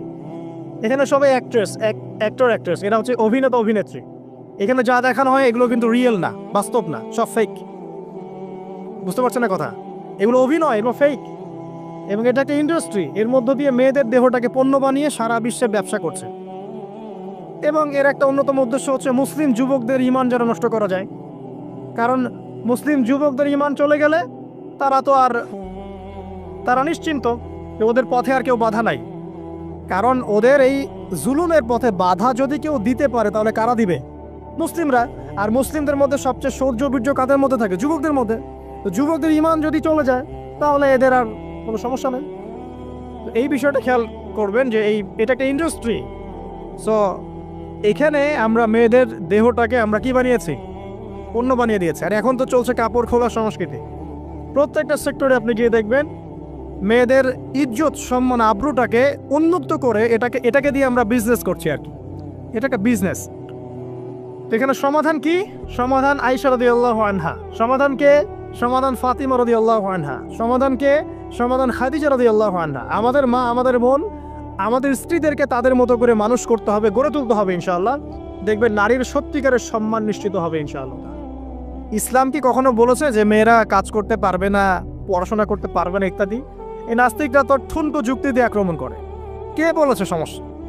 এমন ইসলামিক স্টেট আছে যেখানে একটা স্টুডিও, মনে করি স্টুডিও, ছবি তোলা হয় কথার কথা, সেখানে সব কর্মী মহিলা, কোনো পুরুষ নাই। একটা মাদ্রাসা, সমস্ত কর্মী মহিলা, কোনো পুরুষ নাই। একটা স্কুল, সবাই মহিলা, কোনো পুরুষ নাই। ওখানে মেয়েরাই পড়ে, মেয়েরাই শেখায়। জায়েজ না জায়েজ বলেন? একটা নিরাপদ পরিবেশে যদি মেয়েরাই মেয়েদের দায়িত্ব নিয়ে পড়াশোনা করায়, ব্যবসা করে, অন্য কিছু করে, জায়েজ না জায়েজ, তাহলে পরিবেশ নিশ্চিত করাটা হতে চ্যালেঞ্জ। ইসলাম বলছে না যে আপনি তাকে একদম মানে অজ্ঞ করে রেখে ঘরের কোণে ফেলায় রেখে দেন, তাকে আপনি পড়াশোনাও শেখাবেন না, সম্পত্তির অধিকারও দিবেন না, কিছুই না। এগুলো ইসলাম কখনো বলেনি। বলেছে আরে বোকা মানুষ, রাসূলুল্লাহ সাল্লাল্লাহু আলাইহি ওয়াসাল্লামের সময় তো মহিলা সাহাবীরা উহুদের যুদ্ধ করেছে। কি শুনলেন? রাসূল সাল্লাল্লাহু আলাইহি ওয়াসাল্লামের সময় মহিলা সাহাবী উহুদের যুদ্ধও করেছে। উহুদের যুদ্ধের নাম শুনেছেন? ওখানে মহিলা সাহাবীও ছিল তীরন্দাজ। তাহলে মহিলারা কি করে নাই নবীর যুগে? আর খাদিজা রাদিয়াল্লাহু আনহা যত বড় ব্যবসায়ী ছিলেন, এখন এত বড় ব্যবসায়ী পাবেন? কোনো মেয়ে আছে এত বড় ব্যবসায়ী? উসমান রাদিয়াল্লাহু আনহু যত বড় বিজনেসম্যান ছিলেন, এখন এত বড় বিজনেসম্যান আছে? তো কি ছিল না সেই স্বর্ণযুগে? ওই স্বর্ণযুগের সুন্নতি আমাদেরকে আমল করতে হবে। আল্লাহ পাক তৌফিক এনায়েত করুন, আমিন। প্রিয় মা ও বোনেরা, পর্দা ছাড়বেন না। আপনাদের জন্য 4টা কাজ: স্বামীর আনুগত্য করা, লজ্জাস্থানের হেফাজত করা, আপনার 5 ওয়াক্ত সালাত ঠিকঠাক মতো আদায় করা এবং রমজান মাসে সাওম রাখা। নবীজি বলেছেন সাল্লাল্লাহু আলাইহি ওয়াসাল্লাম, জান্নাতের যে কোনো দরজা দিয়ে ইচ্ছা আপনি প্রবেশ করতে পারবেন। আপনার জন্য সহজ। আর স্বামীর আনুগত্য বলতে আমি বুঝাইনি স্বামীর দাসত্ব করতে হবে, এটা বলিনি। এখনকার কিছু ফ্যামিলিস্ট মেয়ে আছে, ওরা আনুগত্য শব্দ মনে হয় যে দাসত্ব মনে হয়। আনুগত্য আর দাসত্ব এক জিনিস না। আনুগত্য কি? স্বামী কোরআন সুন্নাহর অনুকূলে কোনো কথা বলেছে, আপনি মানবেন। স্বামী বলছে পর্দা করো, তোমাকে ভালোবেসে বলছি তুমি পর্দা করো, তুমি আমার অনেক প্রিয় একজন মানুষ, তুমি বেপর্দায় বাইরে যাবা, লোকজন দেখবে, কেমন হয়? ঠিক আছে, তোমাকে তো আমিই বিয়ে করেছি, তুমি আমার, মানুষ তোমাকে দেখবে কেন? ঠিক আছে, তো এখন স্বামী ভালো কথা বলেছে, আপনি শুনলেন, এটা আনুগত্য। আর ওই স্বামী যদি বলে আসো তো আমার কলিগরা এসেছে, ওকে খাবার সার্ভ করতে হবে, আসো খাবারটা পরিবেশন করো, এখন আপনি বেপর্দা হয়ে আপনার স্বামীর কলিগের সামনে খাবার পরিবেশন করতে শুরু করলেন, এটা কি আনুগত্য করতে হবে? এটা তখন আপনি আনুগত্য করবেন না। সিম্পল, কোরআন সুন্নাহর অনুগত কাজে আপনি স্বামীর আনুগত্য করবেন, বিপরীতে গেলে আপনি করবেন না। স্বামীর আনুগত্য মানে স্বামীর দাসত্ব নয়। আর এই হাদিসটা আপনি কেন ভুলে যান যে আল্লাহ রাসূল সাল্লাল্লাহু আলাইহি ওয়াসাল্লাম বলেছেন, আল্লাহ ছাড়া যদি কাউকে সেজদা করা যেত, সম্মান বুঝাচ্ছেন, আল্লাহ ছাড়া যদি কাউকে সেজদা করা জায়েজ হতো, আমি মেয়েদেরকে বলতাম যেন স্বামীকে সেজদা করে। কেন? কারণ আপনাকে রেসপন্সিবিলিটি, আপনার খাবার, আপনার ফুড, আপনার শেল্টার, আপনার মানে পুরো দায় দায়িত্ব নিজের হাড় ভাঙা পরিশ্রম দিয়ে, জীবনের ঝুঁকি নিয়ে স্বামী আপনার জন্য করে। সে আপনার সম্মান পাওয়ার যোগ্য তো? সে কি আপনার সম্মান পাওয়ার যোগ্য নয়? আপনি যদি সম্মানের হক আদায় না করতে পারেন তাহলে আপনি অকৃতজ্ঞ। আর অকৃতজ্ঞ মেয়ে কখনো জান্নাতে যাবে? একটা হাদিসে আছে, বেশিরভাগ মেয়ে জাহান্নামে যাওয়ার অন্যতম কারণ হচ্ছে তারা স্বামীর সাথে কুফুরি করে। কি করে? মানে সারা জীবন স্বামী ভালোবেসে যায়, ভরণ পোষণ দিয়ে যায়, সব চাহিদা পূরণ করে যায়, একদিন দেখবেন কথা কাটাকাটি হয়েছে, ওই দিন বলে বসবে যে তোমার কাছে আমি কিচ্ছু পাই নাই সারা জীবন। এই যে কুফুরি, এই কারণে তারা জাহান্নামে যেতে পারে বেশি। আল্লাহ হেফাজত করুন। আরেকটা কারণ হচ্ছে যে বেপর্দা। আপনাকে 4টা মূলনীতি ফলো করতে হবে। 1, এমন কোনো পোশাক পরবেন না যে পোশাকটা আটো সাটো, যেটা পরলে আপনার গায়ের কাঠামো বোঝা যায়। এটা বোরখা হলেও পরা যাবে না। আমি কি বুঝাতে পারছি? ডিজিটাল বোরখা দেখেন নাই? দেখছেন? মাশাআল্লাহ। আর কারা কারা দেখছেন? এদিকে চোখ বেশি যায় না? আচ্ছা, এমনি দেখা যায়, চোখ দিতে হয় না, এমনি দেখা যায়। ডিজিটাল বোরখা চলবে না, ডিজিটাল বোরখা চলবে না। আমার মত, এটা আমি মত দিচ্ছি, আমি আল্লাহর রাস্তায় সময় দিয়েছি অনেকদিন, এবং এখানে যে পর্দাটা শেখানো হয় এরকম পর্দা আমি অন্য কোথাও দেখি নাই। এত চমৎকার পর্দা শেখানো হয়। কারা কারা সময় লাগিয়েছেন? 3 দিন 7 দিন সময় দিয়েছেন কারা কারা? বেশিরভাগই দেন নাই। সমস্যা নাই, দিতে হবে, আমি বাধ্যতামূলক বলিনি আপনাকে। বলেছে এখানে পর্দা শেখানো হয়, চমৎকার পর্দা শেখানো হয়, যে এখানে চোখটা পর্যন্ত তাদের ঢেকে রাখার তালিম দেওয়া হয়। যাই হোক, যেখানেই শেখেন অ্যাটলিস্ট পর্দাটা শিখলেই হলো। এমন পোশাক হবে না যে পোশাকটা আটো সাটো, যেটা পরে আপনার গায়ে কাঠামো বোঝা যায়। 2 নম্বরে এমন পোশাক পরা যাবে না যে পোশাকটা পরলে বাহির থেকে ভিতরের অঙ্গ দেখা যায়। দেখেছেন? দেখেন নাই? দেখছেন হুজুর? আচ্ছা, আপনারা তো সব দেখেন দেখি। তারপরে 3 নাম্বার, এমন পোশাক পরা যাবে না যেটা অমুসলিমদের সাথে সাদৃশ্য আছে। কথা বুঝতে পারছেন? অমুসলিমদের ধর্মীয় বিষয়ের সাথে সাদৃশ্য আছে এমন পোশাক মুসলিম মেয়েদের পরা যাবে না। এর মানে এই নয় যে অন্য ধর্মকে আপনি আক্রমণ করবেন, এটাও নয়। যে যার ধর্ম তাদের স্বাধীনতা মতো পালন করবে। মুসলিমরা বাধা দিবে? দিবে না। মুসলিমরা দাওয়াত দিতে পারে। কি করতে পারে? দাওয়াত দিতে পারে যে ভাই এই যে লা ইলাহা ইল্লাল্লাহর কনসেপ্ট আপনাকে বোঝাচ্ছি, আল্লাহ ছাড়া কোনো মাবুদ নাই, মুহাম্মদ সাল্লাল্লাহু আলাইহি ওয়াসাল্লাম সর্বশেষ রাসূল, এই কোরআন পড়ুন, হাদিস পড়ুন, দেখুন এটাই হচ্ছে মানবতার মুক্তির সনদ। এরপর যদি সে ইসলাম কবুল করে আলহামদুলিল্লাহ, যদি না করে এর হিসাব কে দিবে? সে নিজে দিবে। এর হিসাব কি আমাকে দেওয়া লাগবে? দেওয়া লাগবে না। তো অমুসলিমদের সাথে সাদৃশ্য আছে এমন পোশাক চলবে না। আচার হচ্ছে পুরুষরা মেয়েদের পোশাক পরতে পারবে না, মেয়েরা পুরুষদের পোশাক পরতে পারবে না। জি, আপনাদেরকেই বলছি, আপনারা জিন্স পরতে পারবেন না, মেয়েদেরকে বলছি, এবং টি শার্ট পরতে পারবেন না। আপনারা ওই যে যা ইচ্ছা তাই ড্রেস পরে বলবেন যে হাজার বছরের সভ্যতা সংস্কৃতি, এসব বাজে কথা চলবে না এখানে। এটা হাজার বছরে কোনোদিন আমাদের দাদা নানিরা এগুলা কখনো পরে নাই। পরছে? আপনার দাদি কখনো এরকম পরছিল শাড়ি? তো যে বললো হাজার বছর থেকে পরে আসতেছে নাকি? সুবহানাল্লাহ। তো এখানে বিষয়টা হচ্ছে পুরুষ মেয়ের পোশাক পরতে পারবে না, মেয়ে পুরুষের পোশাক পরতে পারবে না। আমি খুব সংক্ষিপ্ত করে আপনাকে কোরআন সুন্নাহ থেকে 4টা মূলনীতি বলে দিলাম। এই 4টা মূলনীতি কোরআনেও আছে, হাদিসেও আছে। আসেন, এই যে নারীর অবমাননা, এই বিষয়টা আইয়ামে জাহিলিয়াতে যেমন ছিল এখন দেখবেন আরো বড় পরিসরে এসেছে। আসে নাই? এই যে ফ্যাশন শো, দেহের প্রদর্শনী, বিভিন্ন ফিল্মস দেখবেন, ফিল্ম ইন্ডাস্ট্রিজে দেখবেন, মিউজিকে দেখবেন, পর্নে দেখবেন, মেয়েদের দেহটাকে নিয়ে ব্যবসা করা হচ্ছে।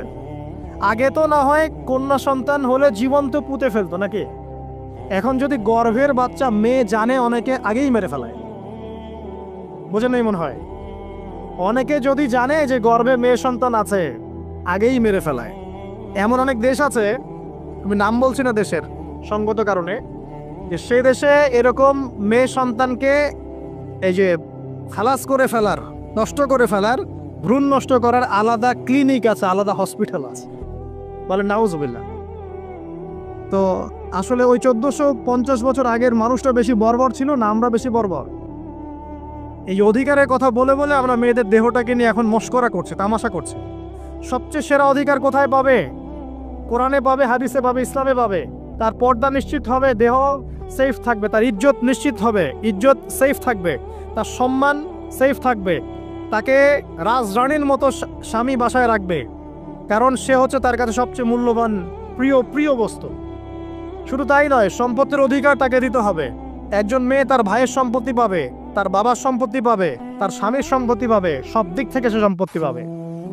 আর একজন ছেলে কিন্তু সব দিক থেকে সম্পত্তি পাবে না। এই বিষয়গুলো যখন এক শ্রেণীর মানুষ বোঝে না, তখন ইসলামের বিরুদ্ধে অহেতুক প্রোপাগান্ডা চালানো শুরু করে। সবচেয়ে সেরা সম্মান রক্ষার উদাহরণ দেয়া হয়েছে ইসলামে, কোরআনে এবং হাদিসে।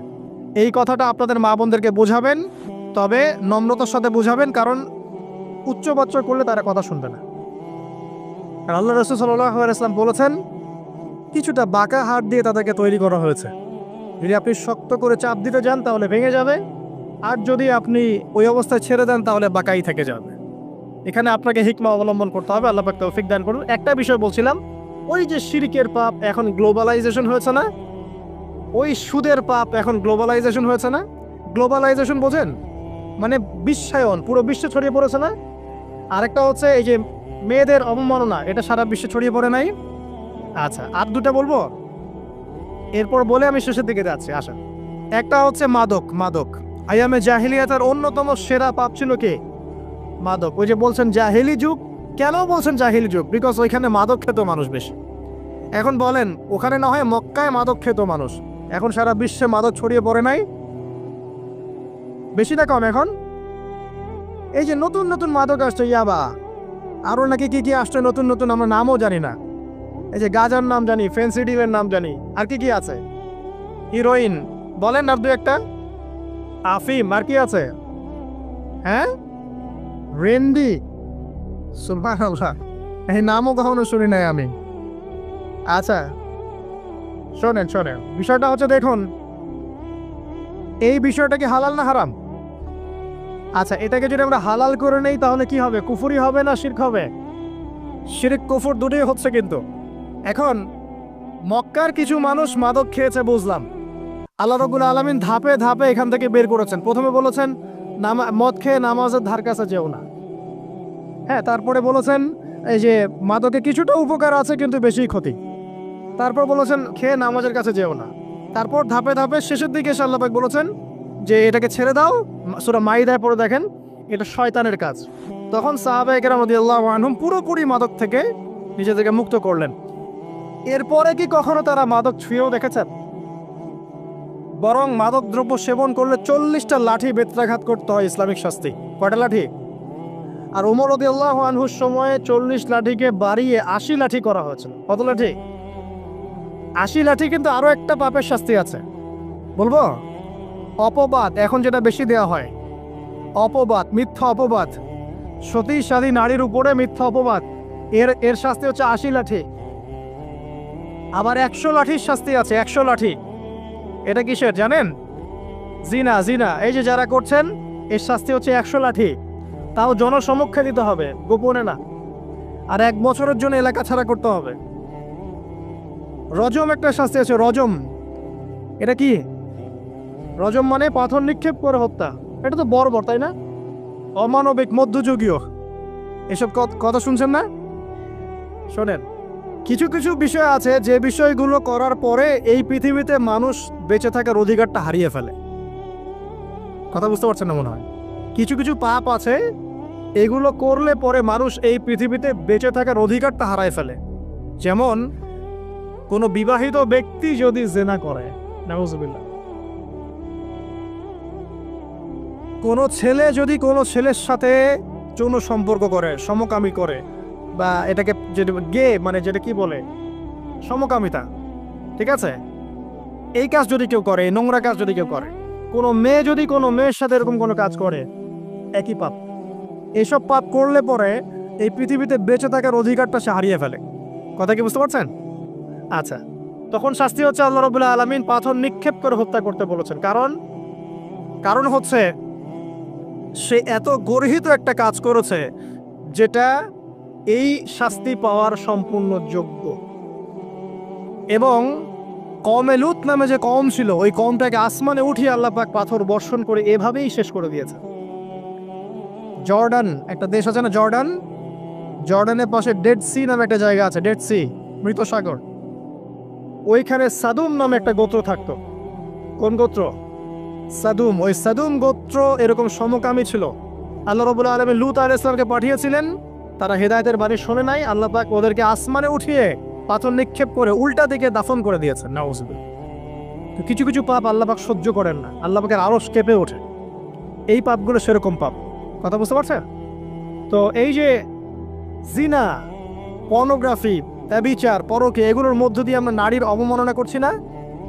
এবং ধর্মের মাধ্যমেও মাঝে মাঝে করছি, যখন আমরা ধর্মের নামে মেয়েদের অধিকার দিচ্ছি না। অনেকেই সম্পত্তির অধিকার দিচ্ছেন না, অনেকেই শিক্ষিত করছেন না, অনেকেই আরো এই যৌতুক নিচ্ছেন না। যৌতুক নিচ্ছেন না অনেকেই।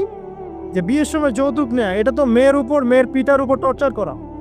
সম্পূর্ণ হারাম, সম্পূর্ণ হারাম।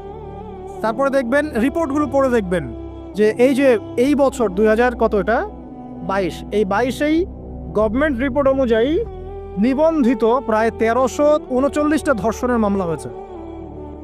তো এটা এখন অ্যাভেলেবল, যে কোনো সব জায়গায় ধর্ষণ হচ্ছে, এখন অ্যাভেলেবল। মানুষ এটাকে স্বাভাবিক মনে করছে, এখন নর্মাল ধর্ষণ হতেই পারে, মানুষ এখন এমন মনে করছে। প্রত্যেক দিন পেপার খুলবেন, দেখবেন রেপের খবর। প্রত্যেক দিন খবর শুনবেন ধর্ষণের খবর। আর সব খবর তো আসে না, আসে হয়তো 10%, 20%, 30%, বেশিরভাগই আসে না। এলাকায় মোড়ে মোড়ে দেখবেন, গ্রামে গঞ্জে শহরে বন্দরে খালি ইফটিজিং দেখবেন, খালি ইফটিজিং। মেয়েদেরকে যৌন হয়রানি করা হচ্ছে, বাসে, অটোতে, টেম্পুতে, সব জায়গায়। বাসের মধ্যে মেয়েকে রেপ করে ফেলা হচ্ছে। একটা বাচ্চা মেয়ে যে বোঝেও না যে সেক্সুয়াল বিষয়গুলো কি জিনিস, ওকেও রেপ করা হচ্ছে। এই যে মহামারী, আপনি তো বুঝতে পারছেন না যে আমরা কোন সমাজে আছি। এই সমাজে আপনার মেয়ে তো সেফ না, আমার মেয়ে তো সেফ না। আমার মেয়ে, আপনার মেয়ে ভবিষ্যৎ কি হবে, এর ভবিষ্যতের নিশ্চয়তা কে দিবে? আপনার মেয়ের ইজ্জতের ভবিষ্যতের নিশ্চয়তা কে দিবে?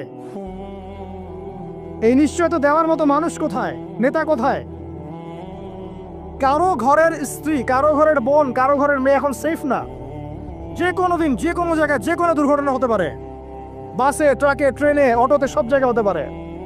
আর এগুলোকে আমরা প্রমোট করছি, এখন নগ্নতাকে প্রমোট করছি, পর্নকে প্রমোট করছি।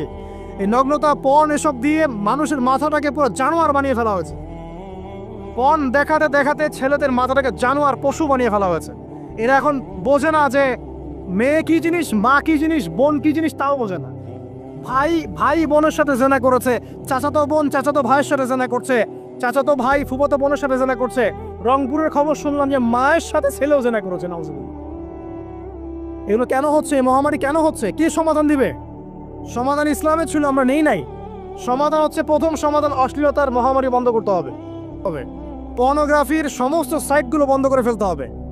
আজকের নিউজ দেখেছি আমি, এটা আমি ধন্যবাদ জানাই বাংলাদেশ গভর্নমেন্টের যে তথ্য প্রযুক্তির যে সেন্টার আছে, প্রায় 26,000 পর্ন সাইট তারা বন্ধ করে দিয়েছে, আলহামদুলিল্লাহ। তো কথা বললে তো কাজ হবে, কথা না বললে কাজ হবে কিভাবে? 26,000 পর্ন সাইট তারা বন্ধ করে দিয়েছে। যখন সমাজের মানুষ পর্ন দেখতে দেখতে পশু হয়ে গেছে, আপনি বাইরে এই যে আলখাল্লা টুপি দাড়ি পরে ঘুরলে লাভ আছে? ভিতর থেকে তো আপনি পশু। দেখবেন মসজিদ ইমাম সাহেব নামাজ পড়তে এসেছে, বাসায় পর্ন দেখে আসছে, নামাজে কোনো মনোযোগ নাই। দেখবেন টাপাটাপ নামাজ পড়ছে, কোনো মনোযোগই নাই, পর্ন দেখে। ইমানের আলোচনা করবেন, খুব লাফালাফি করলো, 2 দিন পর দেখবেন কোনো খবর নাই, পর্ন দেখতে দেখতে ভিতরটা শেষ, ড্যামেজ। পর্নোগ্রাফিতে যে একবার আসক্ত হয়েছে, তার মধ্যে ইমানের কোনো তেজই থাকবে না, কোনো তেজ থাকবে না। এখন আলেম জালেম সবার ফোনে ফোনে দেখবেন পর্ন চলে আসতেছে, কেউ দেখতে না চাইলেও তাকে দেখতে বাধ্য করা হচ্ছে। ফেসবুকে ঢুকবেন, নগ্ন দৃশ্য। এই নগ্নতা দিয়ে, এই পর্নোগ্রাফি দিয়ে, এই যে মিডিয়ার মধ্যে দিয়ে প্রমোটিংটা দিয়ে ব্যভিচার ছড়িয়ে দেয়া, জেনা ছড়িয়ে দেয়া, অশ্লীলতা ছড়িয়ে দেয়া, পরকীয়া ছড়িয়ে দেয়া, এর মধ্য দিয়ে নারীর সম্মান, দেহ, ইজ্জতকে আমরা এখন রাস্তার সাথে মিশিয়ে দিয়েছি। কিসের অধিকারের কথা বলছে? কিসের নারী অধিকারের কথা বলছে? খালি ডিগ্রি সার্টিফিকেট অর্জন করতে পারলেই অধিকার হয়? আমার তো ইজ্জতই ঠিক থাকলো না, আমার অধিকার কোথায় থাকলো?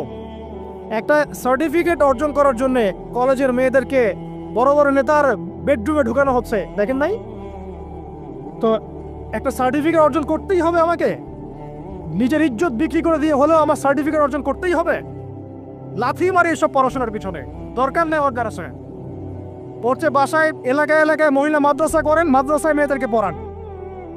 আমি খুব দুঃখের সাথে বলছি, অনেক মাদ্রাসাতেও এরকম ঘটনা কিন্তু ঘটেছে না? এখানে একটা কথা আমরা পরিষ্কার করতে চাই, সেটা হলো যে পাপ পাপী, রেপি, ধর্ষণী, সে আলেম করুক আর জালেম করুক, ইমাম করুক আর জালেম করুক, ফাসেক করুক, সবাইকে সমান শাস্তি নিশ্চিত করতে হবে। আর শাস্তি হবে দৃষ্টান্তমূলক, যেন আরো 10 জন দেখে শিক্ষা নেয়। ওই যে ইসলামে আছে না, হাত কেটে ফেলায়, কি কারণে বলেন তো? কারণ সবাই যখন দেখবে এই যে খুঁটির সাথে বেঁধে একটা চোরের হাত কেটে ফেলা হয়েছে, এলাকার সব মানুষ দেখেছে, চুরি বাড়বে না কমবে? নিশ্চিত চুরি কমে যাবে ইনশাআল্লাহ। এই যে নারীর অবমাননার ওই যুগের চেয়ে এই যুগে বেশি না কম? আপনি ভালো করে আল্লাহর নূর দিয়ে দেখেন। আমি প্রথমে বলেছি, শুধু বাইরের চোখ দিয়ে দেখলে সব বুঝতে পারবেন না। আল্লাহ পাকে নূর দিয়ে দেখেন, কোরআন সুন্নাহর গভীর জ্ঞান দিয়ে দেখেন, দেখবেন ওই জাহিলিয়াতের চেয়ে 1000 গুণ বেশি জাহিলিয়াত এখনকার বিশ্বে চলছে। আল্লাহ পাক আমাদের মা বোনদের ইজ্জত হেফাজত করুন, তাদের সম্মান হেফাজত করুন। আমরা দোয়া করি আল্লাহ পাক তাদেরকে উচ্চশিক্ষায় শিক্ষিত করুন, নিরাপত্তা নিশ্চিত করুন।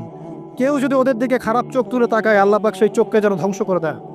আল্লাহ পাক তাদের ইজ্জতের প্রতি যদি কেউ খারাপভাবে হাত বাড়ায়, তাদের শাস্তি যেন নিশ্চিত করা তৌফিক আল্লাহ পাক আমাদেরকে দান করে। আল্লাহ পাক আমাদের মা বোনদেরকে মহামূল্যবান মনে করে আমাদেরকে হেফাজত করা তৌফিক দান করুন, আমিন। আর তাদেরকে যারা নগ্ন করতে চায়, আল্লাহ পাক এদেরকে ধ্বংস করে ছেড়ে দিন, আমিন। আল্লাহ পাক বলেছেন, যারা চায় মুমিন মুসলিমদের সমাজে অশ্লীলতা ছড়িয়ে পড়ুক, দুনিয়া এবং আখিরাত উভয় জাহানে আল্লাহ পাক এদেরকে ধ্বংস করবে। আরেকটা বলে শেষ করি, সেটা হলো, কয়টা বলেছি ভাই জাহিলিয়াত? ইমাম মুহাম্মদ বিন আব্দুল ওয়াহাব রাহিমাহুল্লাহ, তার একটা বইয়ের মধ্যে 1000টা জাহিলিয়াত আছে। আমি 5টা বাছাই করেছি। কয়টা? 5টা। কয়টা বলেছি? 4টা। এক হচ্ছে কি বলেছিলাম? শিরক। আছে না নাই? রিবা এখন আছে না নাই? 3 নম্বর কি ছিল? মাদক। আর 4 নম্বর নারীর অবমাননা। মাদক তো বুঝলেন, এটা তো আমার চেয়ে আপনারা ভালো বুঝেন, মাদক সব জায়গায় আছে। একটা কথা বলি, দেখুন মাত্র একটা কথা বলি, শুনুন। আপনাদের কি কখনো গায়ে কখনো ফোড়া হয়েছে? কার কার গায়ে ফোড়া হয়েছে বলি, হাত তুলে। কেমন ব্যথা? ফোড়া ফেটে গেলে কি বের হয়? রক্ত আর পুঁজ বের হয়, তাই তো? তো নবী সাল্লাল্লাহু আলাইহি ওয়াসাল্লামকে সাহাবীরা পরে জিজ্ঞাসা করলেন, ইয়া রাসূলুল্লাহ, কোন পাপের কারণে তাদেরকে এই শাস্তি দেওয়া হচ্ছে? নবী করিম সাল্লাল্লাহু আলাইহি ওয়াসাল্লাম বললেন, তাদেরকে এই শাস্তি দেওয়া হচ্ছে একটা পাপের কারণে, সেটা হলো মাদক দ্রব্য সেবন করা। আর ওই পানীয়টার নামও নবীজি বলে গেলেন, তার নাম হচ্ছে তিনাতুল খাবাল। কি নাম? তিনাতুল খাবাল। এই তিনাতুল খাবাল মানে জাহান্নামীদের রক্ত এবং পুঁজ, এটা খেতে দেওয়া হচ্ছে মাদকদ্রব্য সেবনকারীদের জন্য। আল্লাহ রাসূল সাল্লাল্লাহু আলাইহি ওয়াসাল্লাম বলেছেন, কোনো ব্যক্তি যদি মাদক সেবন করে তার 40 দিনের নামাজ কবুল হবে না। সে যদি আবার তওবা করে ফিরে আসে, আল্লাহ পাক মাফ করে দিবেন ইনশাআল্লাহ। যদি আবারও মাদক খায়, আবার 40 দিনের নামাজ কবুল হবে না। তারপর যদি আবার তওবা করে, আবার আল্লাহ মাফ করে দিবেন ইনশাআল্লাহ। তারপর যদি আবার মাদক খায়, আবার 40 দিনের নামাজ কবুল হবে না। তারপর যদি আবার তওবা করে, আবার আল্লাহ মাফ করে দেবেন। তারপরে যদি আবার মাদক খায়, তখন আল্লাহ রাব্বুল আলামিন তাকে তিনাতুল খাবাল পান করাবে। প্রিয় ভাইরা, আপনারা মুসলিম না? আমরা মুসলিম না? মুসলিম যুবকদের সবচেয়ে সেরা অস্ত্র হচ্ছে ঈমান এবং নৈতিকতা। অন্যরা জাহিলিয়াতের স্রোতে ভেসে যাক, মুসলিম তরুণরা কখনো জাহিলিয়াতে যাবে না ইনশাআল্লাহ। আমার সাথে ওয়াদা করেন যে কোনো প্রকার মাদক দ্রব্যের সাথে সংশ্লিষ্ট থাকবেন না। একটা সিগারেটেও কখনো টান দিবেন না, কারণ সিগারেটটা কি? সিগারেট আপনাকে আস্তে আস্তে অন্য মাদকের দিকে নিয়ে যাবে। সিগারেট খাওয়া শিখেছিস, এখন গাঁজাও খা। গাঁজা খাওয়া শিখলে এখন ওটা খা, এই করতে থাক। এক পর্যায়ে আপনি এখান থেকে বের হতে পারবেন না। এখানে আপনার দেহের ক্ষতি, আপনার মস্তিষ্কের ক্ষতি, আপনার পরিবারের ক্ষতি। এমন আপনি যদি পরবর্তীতে গিয়ে পরিবার গঠন করতে চান, আপনি সুখী পরিবারও গঠন করতে পারবেন না, কারণ ভিতর থেকে আপনি নিজেকে শেষ করে ফেলেছেন। দুইটা ভয়ঙ্কর পাপের কথা বলে দেই। এই দুইটা পাপে যারা আসক্ত হয়ে আছে, তারা তওবা করে ফিরে আসলে পরেও সারা জীবন তাদেরকে এটা সাফার করতে হবে। কথা বুঝতে পারছেন না? তওবা করে ফিরে এসেছেন মনে করে, তারপরেও আপনাকে সারা জীবন এই পাপের ফলটা ভোগ করতে হবে। এক, মাদকদ্রব্য দীর্ঘদিন সেবন করেছেন, তওবা করেছেন, ফিরে এসেছেন, আল্লাহ হয়তো মাফ করে দিয়েছেন, আল্লাহ পাক মাফ করে দিয়েছেন, বাট আপনি আপনার দেহের যে ক্ষতিটা করে ফেলেছেন, এটা পোষাতে পারবেন না। এক নাম্বার। দুই, তখন আপনি যদি বিয়ে করেন, আপনি স্ত্রীকে সন্তুষ্ট করতে পারবেন না। হ্যাঁ। দুই নাম্বার হচ্ছে এই যে গোপনে যুবকরা যে পাপটা করে, মাস্টারবেশন, যেটাকে আমরা বলি হস্তমৈথুন, এই পাপ যেসব যুবকরা করছে বা করে, এবং অ্যাভেলেবেল এই পাপটা সবাই করে, কারণ এখন পর্নের যুগ। পর্ন দেখলে তো আর কোনো উপায় নাই, তখন তো এই পথেই যেতে হচ্ছে, নিজের উপরে নিজেকে জুলুম করতে হচ্ছে। যারা হস্তমৈথুনে অভ্যস্ত হয়ে গেছে, এরা যদি তওবা করে ফিরেও আসে, শরীরের যে ক্ষতিটা হয়েছে এটা পূরণ হবে না কখন। দেখেন, আমার মতো বয়সে, আমার চেয়ে প্রায় 10 বছর বয়স আগেই তারেক বিন জিয়াদ স্পেন জয় করেছিল। আমার যে বয়স এখন চলছে 30 পার হয়ে গেছে, এর চেয়ে আরও প্রায় 10 বছর আগে মুহাম্মদ বিন কাসিম এই সিন্ধু জয় করেছিল। এখন যে ইসলাম আপনি ভোগ করছেন, এটা তাদের ফল, তাদের এই জিহাদের ফল। তো এখন আমাদের এই যে 20 বছর 30 বছরের যুব সমাজের দিকে তাকায় দেখেন, একবার তাকায় দেখেন, চেহারাগুলো একটু দেখেন, চেহারা দেখেন, এক একটা চেহারা দেখেন, চেহারায় নূর নাই, নষ্ট হয়ে গেছে, নামাজ নাই, চোখগুলো বসে যাচ্ছে, কারণ সারা রাত জেগে থাকছে। ওই যে টিকটক টিকটক টিকটক সারা রাত, হ্যাঁ, সারা রাত ফোনে, সারা রাত গল্প গুজব। রাত্রেবেলা দেখবেন, রাত্রেবেলা শহর যেন জীবিত হচ্ছে। রাত্রেবেলা ক্যারাম খেলে, রাত্রে লুডু খেলে, রাত্রে এটা করে, রাত্রে সে, সারাদিন ঘুম, সারাটা দিন ঘুম। আপনি কি জানেন সারা রাত কে জেগে থাকে? সারা রাত কে ঘুমায় আর সারা দিন কে জেগে থাকে? সারা রাত জেগে থাকে কুকুর, এবং সারাদিন ঘুমায় কুকুর। আর দেখবেন আপনি বিড়ালকে দেখবেন, ও কিন্তু রাত্রে ঘুম এবং দিনের বেলা সে অ্যাক্টিভ। পাখিকে দেখবেন, পাখি সন্ধ্যা হলো একদম ঘরে, যেই সূর্য ডুববে পাখি একদম ঘরে, দেখেন না? পাখি ঘরে। আর যেই ফজর হবে পাখি বের হয়ে গেল। আর আল্লাহ রাসূল সাল্লাল্লাহু আলাইহি ওয়াসাল্লাম হয়তো বা এই কারণেই, আল্লাহ ভালো জানেন, তিনি বলেছেন এমন কিছু মানুষ জান্নাতে যাবে যাদের মনটা হবে পাখির মতো।